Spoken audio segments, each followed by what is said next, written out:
सहयोग, ये एक दूसरे के पर्यायवाची हैं, एक दूसरे के पर्याय हैं।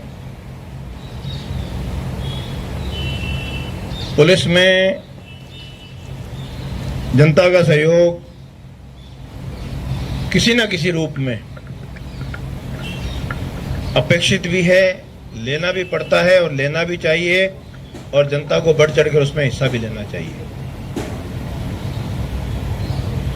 क्योंकि एकमात्र महकमा ऐसा है जो खुद के लिए कुछ नहीं करता, सब आपके लिए करता है।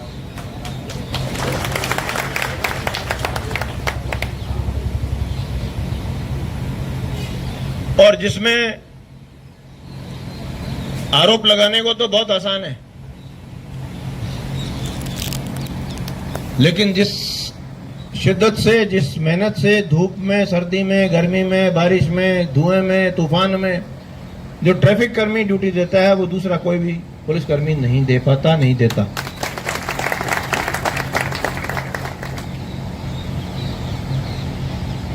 वो अलग बात है कि वो चाहे रसीद काट के वो रसीद के पैसे ही जेब में डाल रहा हो, लेकिन आम आदमी को लगता है कि 20 रुपए की इसने जेब में डाल ली। पर हमारी पुलिस के बारे में छवि इसी को देख के बना लेते हैं लोग।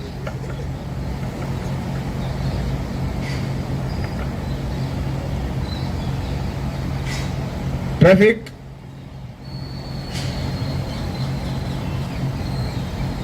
वर्ड तो बड़ा छोटा सा है, लेकिन इसकी प्रक्रिया, इसकी गंभीरता बहुत उलझी हुई है।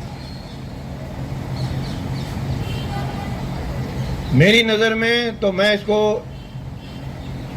एक थैंकलेस जॉब कहता हूं कि इसमें मेरे ख्याल में कोई आके बधाई देवे, शाबाशी देवे तो नहीं है, ओढ़ जरूर है। और विडंबना भी है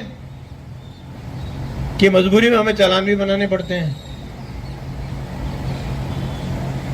बेबिन होए ना प्रीत। और दूसरी विडंबना यह है कि जो पैसा उसमें जमा होता है वो हमारे हेड में नहीं आता, वो ट्रांसपोर्ट डिपार्टमेंट के हेड में जाता है।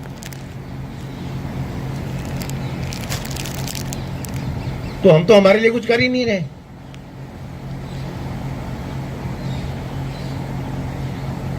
और दूसरा तो मूल प्रश्न वो आता है कि मेरा ट्रैफिक का सिपाही सड़क पे खड़ा होकर क्यों कहे कि आप हेलमेट लगाओ, आप सीट बेल्ट लगाइए, आप गाड़ी दारू पी के मत चलाइए, आप गाड़ी चलाते वक्त मोबाइल पे बात मत करिए। क्यों?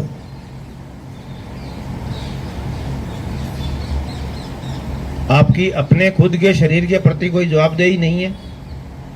आम आदमी से मेरा सवाल है कि क्या आप अपने खुद की बॉडी, जो भगवान ने एक ये अमूल्य रचना आपको गढ़कर दी है, जिसका इस दुनिया में कोई दूसरा प्रतिद्वंदी नहीं है, कोई रेप्लिका नहीं है,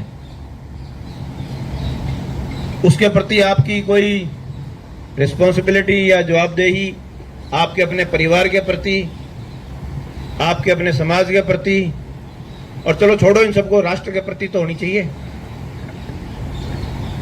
वो भी नहीं है।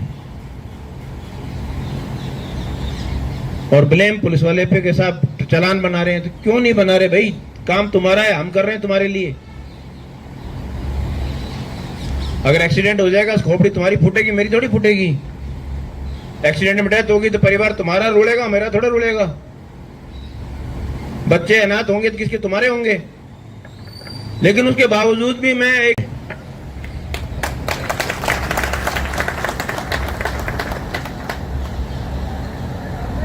उसमें भी ब्लेम हमारे पे। जहां साइकिल हुआ करती थी वहां 4-4 मोटरसाइकिल आ गए, और जहां मोटरसाइकिल होती थी वहां 3-3 कारें आ गई, गाड़ियां आ गई, थार आ गई। अब आपने अपने घर में पार्किंग की जगह नहीं बनाई तो कसूर मेरा है? पुलिस का फॉल्ट है कि साहब ट्रैफिक बहुत ज्यादा हो गया, साहब गाड़ियां बहुत ज्यादा होगी, तो कसूरवार कौन है? आपकी प्लानिंग, सिटी की प्लानिंग, जिसके अंदर आपको भी तो जवाबदारी होनी चाहिए कि आपके घर में पार्किंग की जगह होनी चाहिए, वरना गाड़ी मत लाइए। फॉरेन में जा गाड़ी खरीद के देख लीजिए, आपके घर में पार्किंग नहीं है, पेनल्टी है। वहां सोने से घड़ाई महंगी पड़ जाती है अगर आपके पास गाड़ी पार्किंग नहीं है तो। इसलिए वहां पर लोग पब्लिक ट्रांसपोर्ट सिस्टम इस्तेमाल करते हैं या पैदल चलते हैं। यूं नहीं है कि एक माचिस की डब्बी लेने जानी है तो मोटरसाइकिल स्टार्ट की, कार स्टार्ट की, चले गए बाजार में माचिस की डब्बी लेने के लिए। आपको पार्किंग सेंस नहीं है, आपको ट्रैफिक सेंस नहीं है, क्योंकि आपके माँ बाप ने बताई नहीं, स्कूल ने सिखाई नहीं। कसूर मेरा है? ट्रैफिक की अव्यवस्था में आप कितना कंट्रीब्यूटरी होके उसको खराब कर रहे हो, उसका रोल आपको पता ही नहीं है। और आप मुझसे उम्मीद करते हो कि मैं आपको सुधार के दूं, और मैं सुधारने की कोशिश करता हूं तो ब्लेम मेरे को। यह नहीं चलेगा। आप अपने गिरेबान में झांकिए और अपने आप को सुधारिए पहले, बिकॉज आप इस पॉल्यूशन में आप बराबर के सहभागी हैं, आप कंट्रीब्यूट कर रहे हैं, क्योंकि आपको अपनी रिस्पॉन्सिबिलिटी पता नहीं है।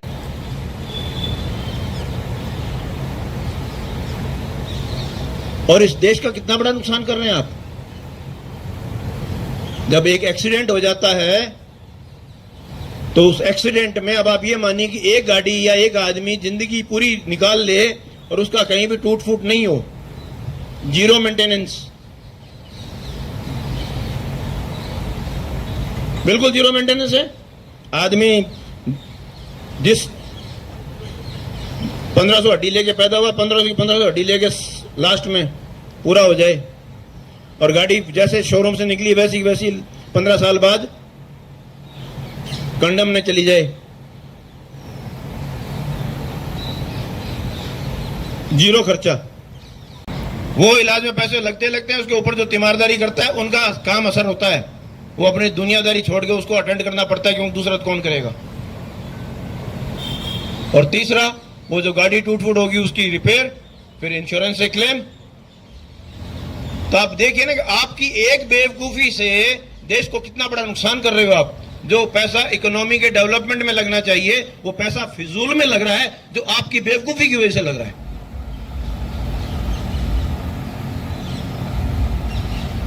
तो आप तो देश का बहुत बड़ा नुकसान कर रहे हो। आप तो देशभक्त हो ही नहीं सकते। अगर आप देशभक्त हो तो आपकी भी तो उतनी जवाबदारी बनती है देश की इकोनॉमी के लिए।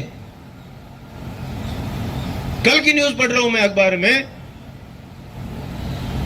बारात में जा रहा है स्कॉर्पियो, कहता तेज चला, लोगों को पता लगे कि मैं स्कॉर्पियो लेके आया हूं। ऐसे ऐसे वाहियात लोग रहते हैं, ऐसे ऐसे वाहियात काम करते हैं। अखबार भरे पड़े हैं रोज के बेवकूफियों के। मर्जी आओ यहां ब्रेक मार दो। हाईवे पर एक्सीडेंट के जो मुख्य कारण है वो 3 या 4 कारण हैं, और उन सब में हम सब कंट्रीब्यूट करते हैं। पहला, head on collision. Head on collision का सबसे बड़ा कारण है हमें अपनी साइड लेके चलना नहीं आता, रात को डिपर देना नहीं आता, हम रॉन्ग ओवरटेक करते हैं, गोलाई पे ओवरटेक करते हैं। कसूर किसका है? सेकंड है हिट फ्रॉम बिहाइंड। जिसकी मर्जी आए वहीं साइड सड़क में देखी और गाड़ी के ब्रेक लगा दिए, ये चिंता करते हुए ना करते हुए कि पीछे से कोई स्पीड में आया, उसको गाड़ी नहीं दिखी, वो ठुकेगा ठुकेगा उसके अंदर, उसके ऊपर तो 302 का मुकदमा लगना चाहिए। तीसरा कारण सबसे बड़ा है रॉन्ग साइड ड्राइविंग। 100 मीटर की गोलाई लेके जाने में तकलीफ हो रही है। अरे मुर्दे के बाल उखाड़ने से मुर्दा हल्का नहीं होता। लाखों की गाड़ी ले रखी है, अगर 100 मीटर घूम के जाओगे तो गाड़ी का तेल महंगा नहीं हो जाएगा। लेकिन उस 100 मीटर से बचने के लिए रॉन्ग साइड, और रॉन्ग साइड में एक्सीडेंट, कौन जवाबदार है उसके लिए?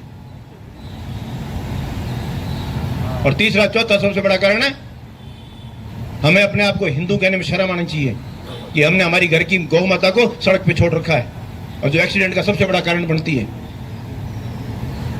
हमें वो बोझ लगती है, दूध निकाला बाहर निकाल दिया कि जा बेटा चर के आएगी। क्या चर के आएगी? बाहर कचरा।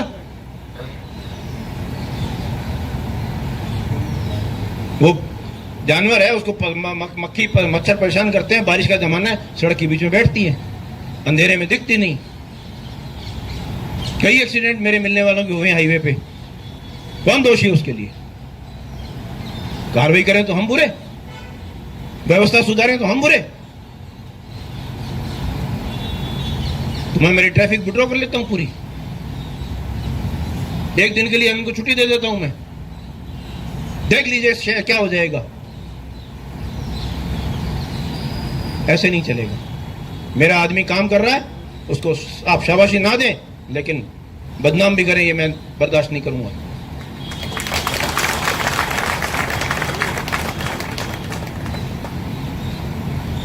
आपकी समझ से ट्रैफिक चलेगी शहर में? पहले जाइए, सर्वे करके आइए, ट्रैफिक पे कोर्स करके आइए, और डिजास्टर मैनेजमेंट का कोर्स करके आइए। पता लगेगा डिजास्टर मैनेजमेंट कहते किसे हैं, क्या होता है डिजास्टर। जिस घर का आदमी मरता है उस घर का क्या डिजास्टर होता है। और मैंने शुरुआत मेरे घर से की है। Charity begins at home. मेरे घर के आगे में यूं कट नहीं है, मेरे बंगले के आगे आके देख लेना, कट बंद है। और मेरे ऑफिस के आगे कट बंद कर दिया मैंने, मुझे घूम के जाना पड़े मंजूर है। मुझे तकलीफ नहीं है, कलेक्टर को तकलीफ नहीं है, लोगों को तकलीफ हो रही है कि साहब कलेक्ट्रेट के बाहर कट बंद कर दिया। हद होती है। आपके अल्प ज्ञान पे मुझे हंसी आती है। उस बिल्डिंग के तो दो ही मालिक हैं, या तो एसपी है कलेक्टर, हम दोनों को तकलीफ नहीं है, लोगों को तकलीफ हो रही है कि साहब घूम के आना पड़ता है। सोचिए, विचार करिए, लंबी सोचिए। आप दिल्ली जाते हैं, दिल्ली में एक आपका ऊपर नीचे का कट बच जाता है, 5 किलोमीटर घूम के वापस आना पड़ता है। वहां तो आप नहीं बोलते कि साहब 5 किलोमीटर घूमना पड़ा मुझे। और यहां 100 मीटर में आपकी जो है टाइम बोल जाती है। मार्टिन ब्रिज पे एक मोटरसाइकिल स्कूटर जाने के लिए ऊपर घूम के आने में दिक्कत है, वो उन्होंने वहां खुलवा रखा है। मुझे बड़ा ताज्जुब होता है आप सबकी सोच पे, एक अल्प सोच पे कि साहब हमारे को साहब बड़ी दिक्कत हो रही है साहब, ये सड़क के बीच में एक आप देखना मार्टिन ब्रिज के ऊपर खोल रखा है। आज तक कोई बोला कि नहीं साहब ये बंद होना चाहिए, ट्रैफिक को व्यवस्थित होके एक साइड से आना चाहिए। तो आपकी जवाबदारी नहीं है ट्रैफिक को सुधारने की? आप आगे आइए, लाइए कि साहब ये स्कीम इस शहर के लिए बढ़िया रहेगी, मैं इंप्लीमेंट करूंगा, मेरी जवाबदारी है। जयराम जी की छुट्टी देना मेरा पावर है, मैं दे सकता हूं। इसलिए हम बहुत कुछ कर रहे हैं, मेरा जवान बहुत कुछ कर रहा है। उसको शाबाशी नहीं दे सको तो कम से कम उसका हौसला मत तोड़िए। लेकिन जनता मेरे साथ खड़ी है, मुझे पता है। आम आदमी की भावना मुझे तक पहुंचती है। आम आदमी छोटे छोटे प्रयास होते हैं, उनको अप्रिशिएट करता है। ये शहर हमारा है, आपका है। हमारा तो इसलिए कि हम यहां रह रहे हैं, ड्यूटी दे रहे हैं, लेकिन आपने रहना है। इसको और व्यवस्थित कैसे कर सकते हैं? आपको लंबी सोचनी होगी, लंबी विचारनी होगी, वन वे करने होंगे, कट्स बंद करने होंगे, अपनी खुदगर्जी से ऊपर उठना होगा। वरना खुदगर्जी इतने लेवल की है, यदि आदमी का बस चले तो गाड़ी पे बैठ के टॉयलेट में जाए और वहीं अंग मूत के वापस गाड़ी में बैठ के वापस आए। वो तो उसका बस नहीं चलता कि गाड़ी अंदर बाथरूम में जाती नहीं है, और गाड़ी जाती हो तो गाड़ी के अंदर बैठ के वहां पर टॉयलेट सीट के ऊपर उतरे और वहीं से वापस बैठे। मैं झूठ बोलता हूं तो देख लेना दावे से। मेरी मां कहती थी आदमी स्वभाव से बहुत आलसी है, मरने का डर नहीं हो तो रोटी नहीं खावे। जो रोटी जैसी चीज में आलस करता है तो बाकी चीज में तो कितना करेगा वो।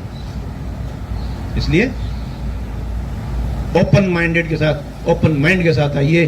ये शहर आपका है, हम तैयार बैठे हैं इसको व्यवस्था देने के लिए। मेरी पुलिस पूरी टीम लगी हुई है इसको व्यवस्था देने के लिए। आप सबके माध्यम से मैं आह्वान करता हूं कि बिल्कुल हम अच्छी व्यवस्था देने के लिए तैयार बैठे हैं। कमियां हैं, हमें भी कमियां हैं, जैसे आप में कमियां हैं, लेकिन कमियां हम दूर करेंगे। आपने जो ये एक सौगात दी है, बहुत बहुत धन्यवाद। आपने सौजन्य से जो आपने ख्याल रखा उसका, हेलमेट का, अपने छतरी का और छाते का, बरसाती का, ये भी इंसान है।